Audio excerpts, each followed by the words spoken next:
So I'm getting to the point where I need to start doing some measurements on this engine block, and I got to measure the crank and connecting rods and some of the bearings and stuff just to make sure I'm within the tolerance that needs to be. So what I have here is some tools that we'll do the measurements with. So I'll lay them all out. So we got some micrometers, we got some telescoping bore gauges, and I have a cylinder bore gauge. So like the I guess we'll start with the telescoping gauge.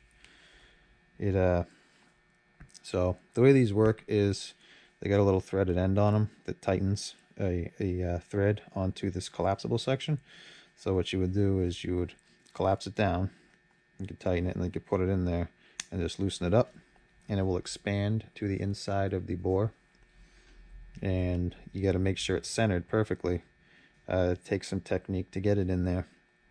So you can either the problem is if the bore is like this and you're off a little bit, then it's going to be long, and so you want to get it as small as you can get it, because that's going to be the bore. It's like the smallest area is going to be straight across, and anything else is going to be an expansion of that. So like I was watching A-Bomb 79 does a pretty good video on how to use these. His technique seemed to be to you put it in there and you kind of wiggle it around to get it centered, and then it looked like he had it kind of cocked back a little bit, and then he would he tighten this nut here a small amount, and then just kind of roll it forward, and then it would squeeze it in, and then it would pop out and he would catch it. So I mean, he's got videos on that if you want to go watch his, if you want a more in-depth view of it. I'm not very good at using these, so I'm not going to pretend like I am, but obviously he's way better than I am because he's an actual machinist. So anyway, you get your size. Let's say it's a little bit smaller. So you get your size there, and you come over and you put it inside the caliper. And here's another thing where you got to make sure you're straight on, because anything off, it's going to read small. So I guess it's kind of the opposite of the bore. Inside the bore, anything off of exactly across is going to be long, and anything off of this is going to be small. So you got to kind of hold it in there and keep like rocking it around. At least that's what the technique I saw was. So you're just holding it up against the bottom, you just kind of rock it around and put light pressure on it. I guess there's multiple ways of doing it, but that'll get you close. There's one option, and these come in all different sizes. I don't think I spent that much on this. It's just a Chinese set because I'm not doing production stuff. So I mean, these are the sizes that this comes in. And so anyway, so that's one option for the inside bores. Another option, it will be the cylinder bore gauge, which seems like a pretty good option as well. I mean, I think that's what I'm going to use mostly. I got one that went down to, I think, like 1.4 inches. So I should be able to get pretty much all I need in the cylinder with the cylinder bore gauge. So here's a kit I got. I think it was like $100. It's an eye gauging kit. So yeah, so you get a smaller one, so you can do 1.4 to 2 inches, which uses this wheel. And then you can do this is 2. Well, they said it was 1.4 to 6 inches, so you have to have this little tube adapter on there, and then the 4-inch one to make it 6 inches. So you got to kind of add your pieces in here. So it doesn't actually just read, it's a comparison gauge. So you have to set it up. So you have these little shims in here that are a couple different sizes, and then you have all these obviously extension pieces that go onto the end, and then the little end here, as that goes in for the measurement, it changes your reading. So this particular gauge is in, I think it's 250 thousandths, and it reads in 5/10 thousandths of an inch. Oops, sorry. So that's how that reads.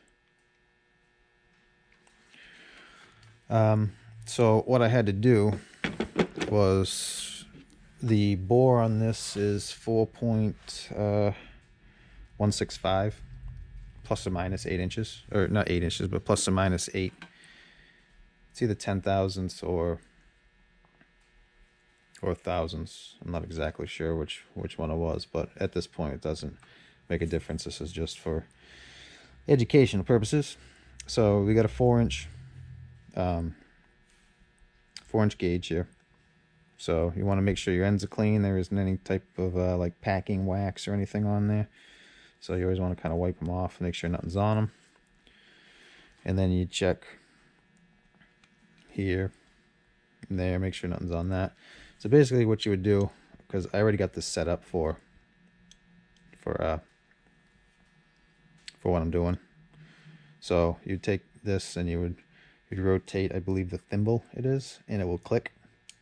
So once it clicks up against this gauge, then you're going to check your reading, and this is mainly for zeroing the caliper out to make sure that it's correct.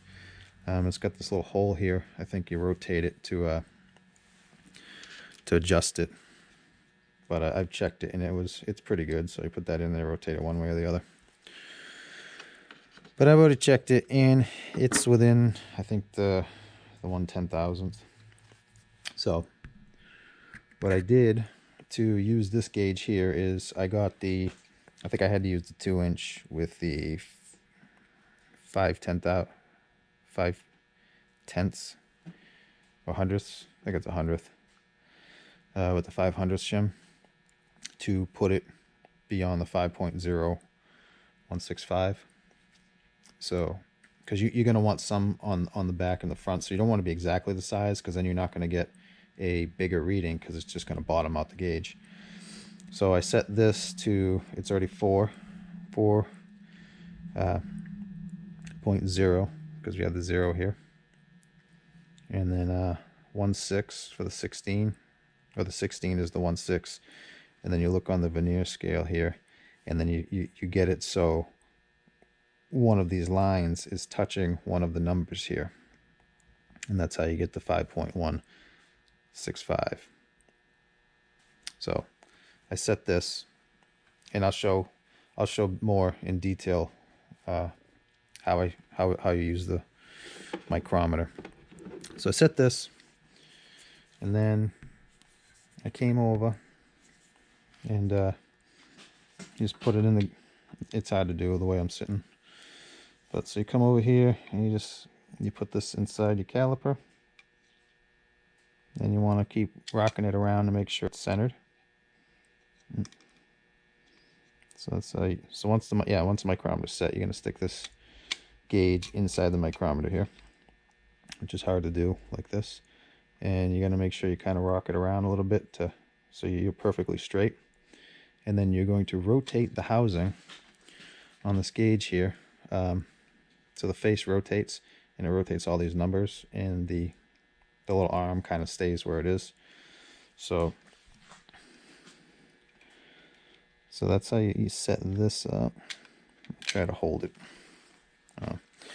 I'm having trouble holding it here to show you.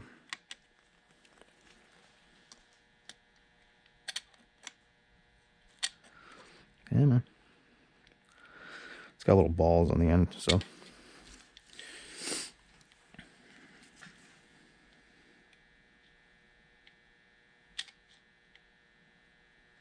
All right. So I got it in there. Just kind of get it straight. So see how I got it zeroed? Now that's as that's as, I guess, small as it would get, because anything else is going to be a little bigger. So it's difficult for me to get it back to where the 0 was, but I've checked it at home a couple times, and it's real close. So it's just hard to hold it the way I'm holding it to get it there. Anyway, so I say, so you're going to set that to the thing, and then this is going to be zeroed. So right there, that would be 4.0165. So as you put it in the bore, if the bore is bigger, it's going to be subtracting it. So it's going to be this side is a subtraction, and this side, no, that side's a subtraction, and this side is an addition.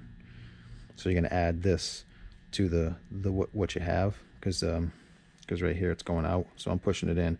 So out goes counterclockwise, and in goes clockwise. So in would be smaller, out would be bigger.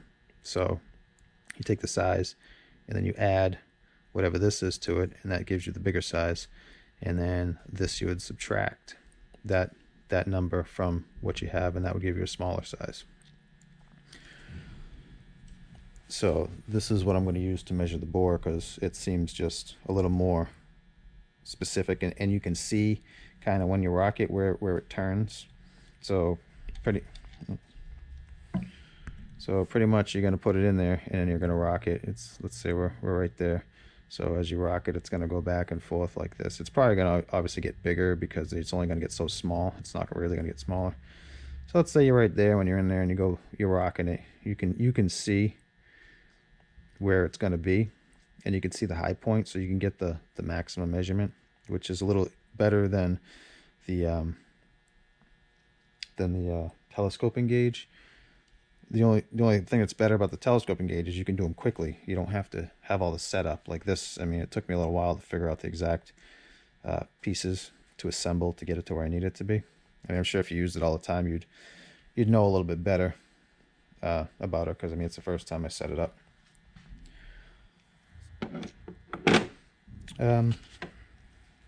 I'll show you how to read the caliper. I got to use a different video camera because this doesn't zoom in enough. But all right, so here's the micrometer. So we're on the 4 to 5 inch scale, and we're reading 10 thousandths of an inch. So you're gonna come over here. So keep in mind everything's gonna be 4 inches. So this first number here would be the first place after the decimal, or these large numbers. So you get 0, 1, 2. It goes all the way up to the 9, I think. 9 or 10. I'm not sure. Let's see what it goes to.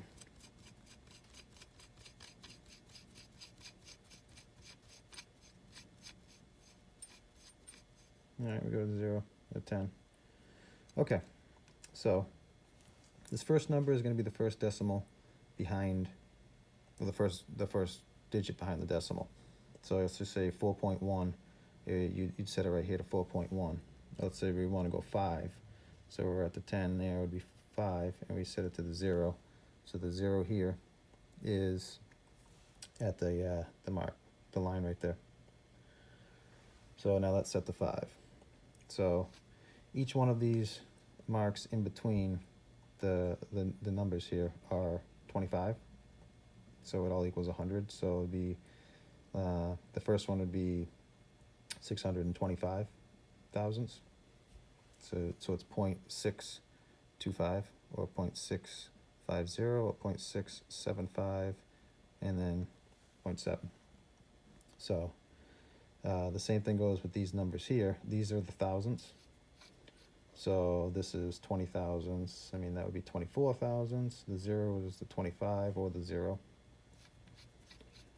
So let's say we want to go to 4.5, or 4.5. You come over to here, and we will go 4.5 and set it at the 0. Let's say you want to go 4.502. We go there to the 2. So now we got the 2 set at the 0 line. So if we want to go, let's say 4.527. So we would go we're at 4.5, then we would go one around to 25, and then we would go two more to 7. So right there would be 4.257. So let's say we want to go 4.2575. So we're going to look at the vernier scale here, and this is where you're going to get your 10,000s. So you're going to, you find the 5, and you're going to set it so you get a line. It doesn't seem to matter what line this is over here, but now that line is in line with the 5, and that's the number we got. So we're between the 2 and the 3, and we're set at the 5. So let's just say, let's just stop it someplace. We'll stop it there. So you want to see what this number is. So you got 4.4. We haven't reached the 25 yet, and we haven't gone over this. We're at the 6. We haven't gone over the 7. So we're at 4.06, and then we're going to rotate the vernier scale till we find one that matches. And you see how the lines get farther away? So we'll rotate it, and it looks like it's going to be between 4 and 5. I guess it's probably closer to the 4. So right there, I'd call it 4. So what would it be? 4.4064.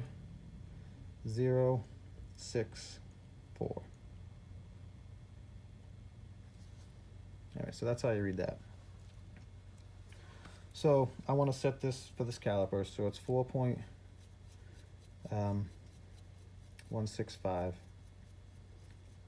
So we got it at 4, and we'll go 4 point.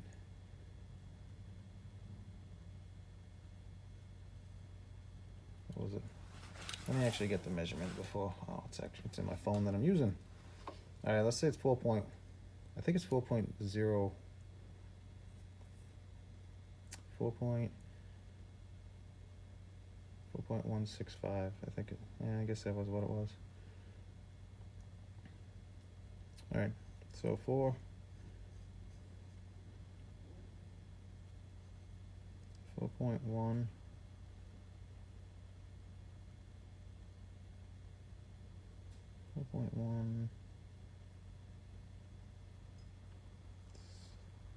So you gotta go to the 5.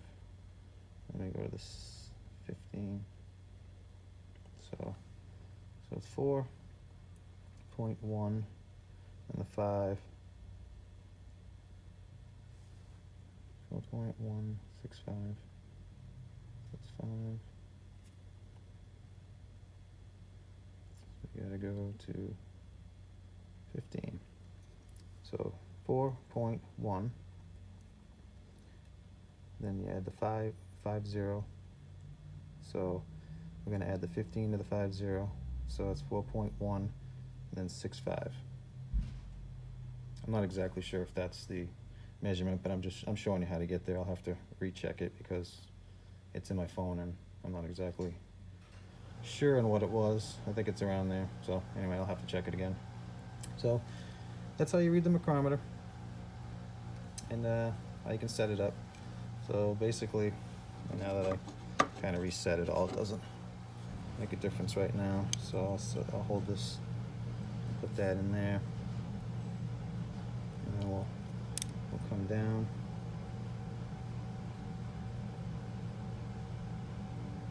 So it touches. Now you gotta make sure this is straight in there too, because it'll kind of stick cockeyed. Let's ratchet this.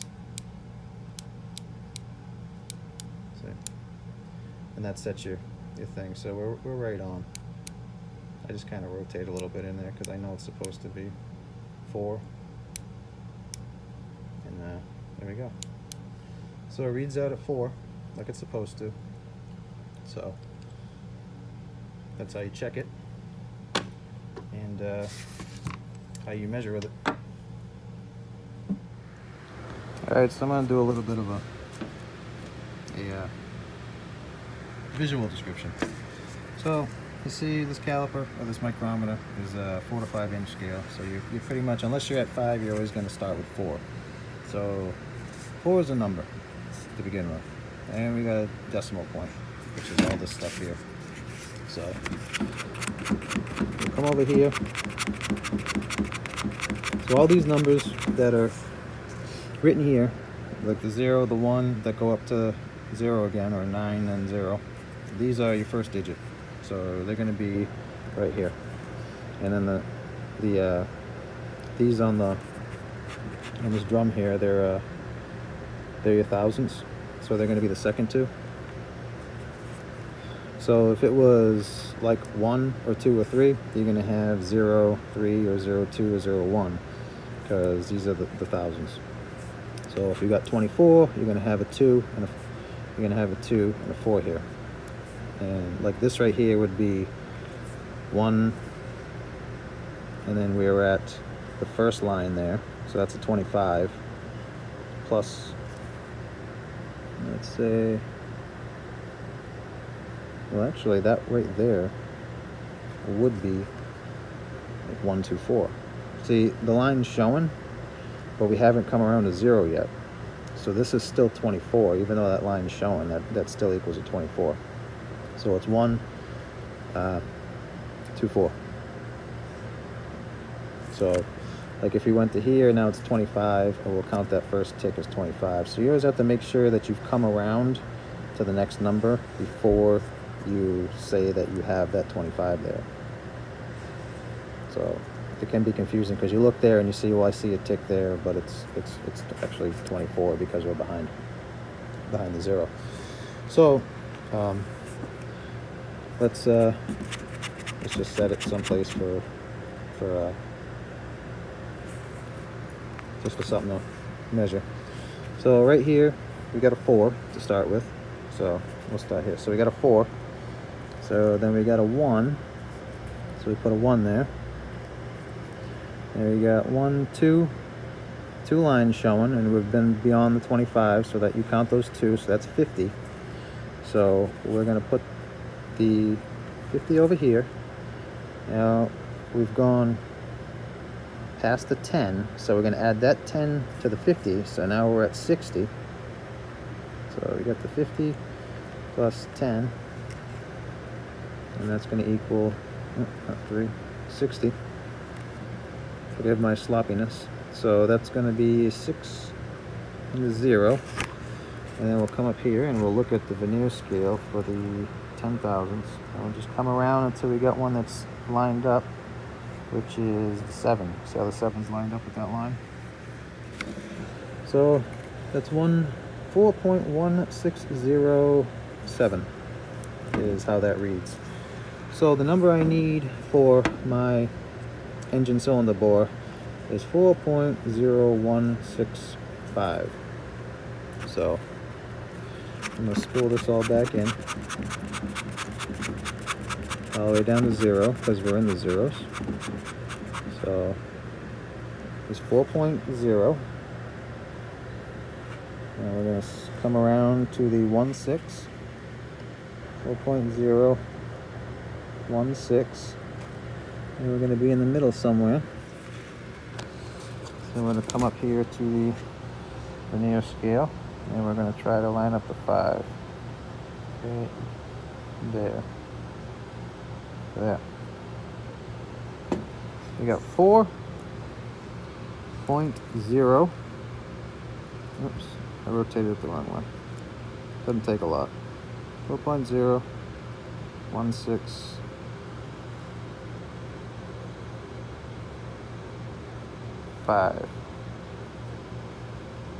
Right? Okay, now we're right. We got the 4.0, the 16, and then the 5. So that's how you set your micrometer to the bore size. Now this size for this engine, which is the Cummins 5.9, is, it said 4.0165 plus or minus, I think it was 8 thousandths. When I do the video, I'll have the exact numbers in there, and I'll put pictures of the service manual in the video, so you can reference that too. Anyway, so that's a little bit of a visual display how to read the micrometer, so hope that can help you. All right, so something else you can use is a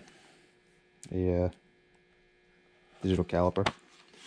I like the digital caliper better than the analog one. I mean, the analog one's nice, so you don't have to check, you don't have to replace the batteries or anything, but the digital one definitely makes it a little faster for reading it, and it takes some of the error, the human error out of it. You want to make sure that obviously the jaws are clean before you try to zero it out. If there's anything in there, I mean, it could be something very small because you're reading such a small measurement that I mean, you could have a hair in there or a piece of dirt or dust, and it's going to throw it off. So you can zero it. What's kind of nice about them is most of them have the inch and the millimeter selection, so you could choose between millimeters or inches. They work well for like quick measurements. I mean, you can go, I guess, what does it say on here, the accuracy of it? But I mean, it goes down to a tenth of a thousandth there, to a half a thousandth. If you're doing anything that's precision measurements, you're going to want to use a micrometer, but I mean, these work good for small things like valve springs or something like that, or just like general lengths, something that you use a quick measurement that's close, so that you don't have to be exact. Like if you're checking your crank, you probably want to use a micrometer, but you know, this is a pretty effective tool for other things that you might need to check. So it's something nice to have around. I like using these just for like general things, but anyway, just another tool you can have in your toolbox. Alright, something else you're going to need is a straight edge. I got this from, I think it was eBay or Amazon. It was I needed a 36-inch one, so it's kind of long because the block is obviously 30 inches, and I didn't really look around for a 30-inch one. I just got the 36-inch one. So this is supposed to be accurate to a thousandth of an inch. So what I'm going to do is I'm going to take this block, or this straight edge, and I'm going to use it to check for flatness. So what I'll do is I'll put it across the top of the head. You want to go like straight side to side and at angles, and then you want to try to get the feeler gauges underneath it. So like I say, you can make sure the block's clean, and so you're going to pick whatever your tolerance is. Let's say your tolerance is 6 thousandths.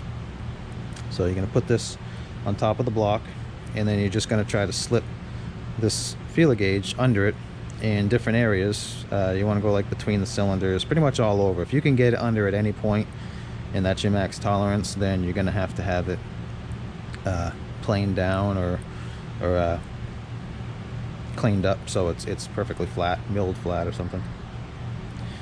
So you can start with that. I mean, you can start with wherever you want to start with, but I mean, you want to look in your book and see what your tolerances are. Every engine's kind of different, but I mean, they all kind of have a basic tolerance. But being this is an inline 6, the front to back tolerance is going to be probably a little more than it would be on like a V8 or a 4-cylinder or something, because it's longer. So that's something else you're going to need. So I'm going to check the block. I'm not too concerned with the block, because that'd be a lot of warpage to warp a block, but you definitely want to check the head. So you're going to flip the head over, and then you're going to go against the valves, and you're going to lay this against the valves and try to get your feeler gauge under it in any position. If you can get under anywhere that's over the tolerance, then you're going to have to obviously have it machined. That's something, I mean, I'll go over all the measurements that I'm doing in a later video. This is just the tools I'm using and how I'm using it. So keep in mind if you're going to rebuild your own engine, these are the things you're going to need. I tried to buy all right, but cheap, like cheaper ones. It depends on what it is. Like the telescoping gauges, yeah, they're a little. Those were a little cheaper, and the micrometers were a little cheaper, so they're not as great as like a Starrett or something, or better ones, or a Mitsuyoto or whatever they are. But I mean, they'll work. I mean, I checked them with the caliper, or the precision. I don't even know what it's called. That little metal piece, the gauge. I checked them with the gauge, and they all seemed right. So yeah, I'm gonna go with it. I don't rebuild a lot of engines. I do it once in a while. I mean, I bought the tools, so pretty much so I can make a video to show the tools needed. I'm gonna try to do all the work myself because I don't really need any cylinder boring, so that's not really a problem at the moment. I think I'm just gonna hone them because they all seem pretty close to tolerance. I do still have to measure them. I just put a caliper in there and it seemed right, so I went with that. You're gonna need to know your cylinder bore size and the tolerances, so you know if you have to bore over before you order your pistons and stuff. You want to know what you have before you order your rebuild kit, because you probably won't be able to return parts, and it might be worn to a point where you got to go bigger, even though it doesn't look like it's bad. So there's different things that we'll have to measure, but I'll go over those as I measure them. So hope this can help somebody. I'm not great at using all the measuring stuff. I mean, some of the things like the straight edge and stuff, that's pretty self-explanatory. I'm not really great with the telescoping gauges because I've only used them a couple of times. So that's why I'm going to use the cylinder bore gauge, because that'll go small enough to do pretty much anything I need to do. Because the connecting rods, I believe it goes small enough to get into the connecting rods, the connecting rod bushings. So I don't really have to worry about the telescoping gauges for that. So anyway, hope this can help somebody, and thank you for watching.